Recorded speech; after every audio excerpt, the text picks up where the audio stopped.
This week, one of my Senate colleagues introduced a measure to strip all military installations and bases in this country of reference to Confederate soldiers or Confederate history. And for what purpose? To achieve justice for George Floyd? To bring our nation together? No, I don't think so. The purpose was to erase from history, erase every person and name and event not righteous enough, and to cast those who would object as defenders of the cause of slavery, to reenact in our current politics that civil war that tore brother from brother and divided this nation against itself. You think the way some in the media talk about this country, that they're sad we're still not fighting the Civil War. They would like us to fight a new civil war in our culture, day and night, without end. I'd suggest to my colleagues that the Civil War not only gave us villains, it also gave us heroes and a more perfect union to love. Maybe we should learn from those heroes. We should learn from Lincoln, who called our nation to unity at Gettysburg.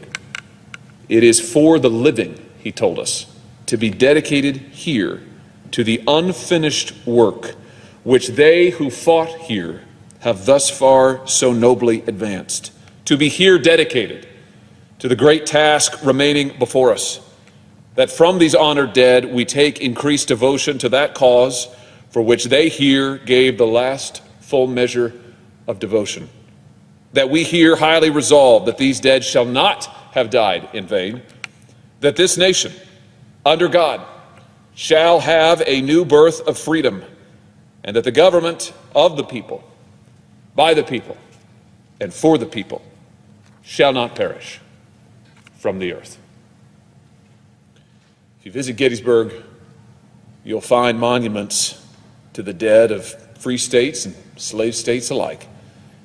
And you'll see children who are brought there by their parents after long car drives from their homes, drawn in by these old symbols and memorials to the lessons those teach about our nation's new birth of freedom.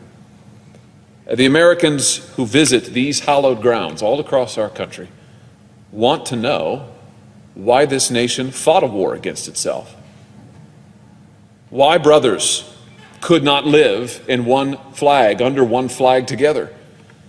And we teach them there, in those places, how we became a better nation through the crucible of that terrible war. And we teach them there to be proud that we did so.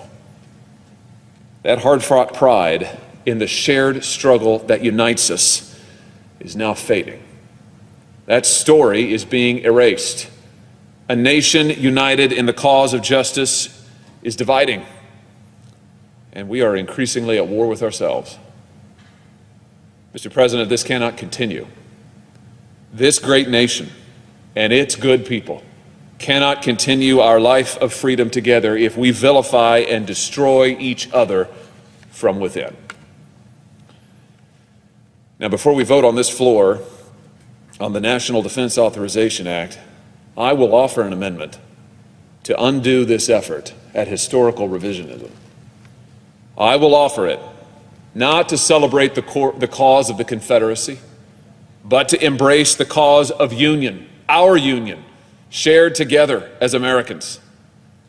It is time for our leaders to stop using their position here to divide us.